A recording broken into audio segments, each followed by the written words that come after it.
అందరికీ నమస్కారం. నేను బాపట్ల టౌన్ SHO, నా పేరు ఆర్ రాంబాబు.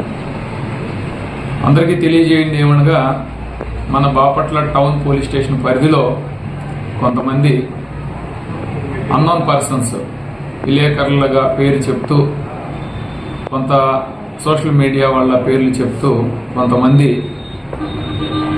వచ్చేటువంటి వ్యక్తులను కానీ లేదా ఏదైనా వాహనాలను కానీ అది ఏమైనా కానీ ఆపి వాళ్ళతో మాట్లాడి వారిపైన దాడి చేసే విధంగాను, లేదంటే వాళ్ళని ఎక్స్టార్షన్ చేసే విధంగా కొంత డబ్బులు డిమాండ్ చేయటం ఇలాంటివి జరుగుతున్నాయి అని చెప్పేసి కొంతమంది ద్వారా పోలీస్ స్టేషన్కి మా దృష్టికి రావటం జరిగింది. ఎవరైనా అలాంటి వ్యక్తులు సీనియర్ సిటిజన్ పోలీసెస్ అయినా సరే, లేదు విలేకరులైనా, ప్రెస్ అయినా, ఎలక్ట్రానిక్ మీడియా ఎవరైనా కానీ తగు సమాచారం కనుక మాకు ఇచ్చినట్లయితే వాటి మీద అప్రోప్రియేట్ యాక్షన్స్, వాటి మీద కేసులు రిజిస్టర్ చేసి చట్టం ముందు నిలబెడతాం.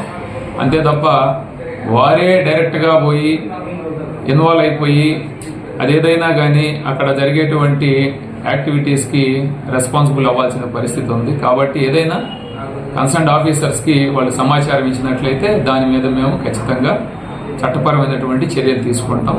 దాన్ని అడ్డం పెట్టుకొని అక్కడ ఏదైనా లా అండ్ ఆర్డర్ ప్రాబ్లం కానీ, కొట్లాట కానీ ఇంకేదైనా జరిగినట్లయితే కూడా అది వాళ్ళకి రెస్పాన్సిబుల్ వాళ్ళ మీద ఉంటుంది. కాబట్టి అది మా దృష్టికి తేవాలి. ఈ విధంగా జరుగుతుంది అని చెప్పి కొంతమంది మా దృష్టికి కూడా తీసుకురావడం జరిగింది. దాని మీద మా సీనియర్ ఆఫీసర్స్ నోటీసులో పెట్టి వారిపైన చట్టపరమైనటువంటి చర్యలు కూడా వారిపైన తీసుకోవడం జరుగుతుంది.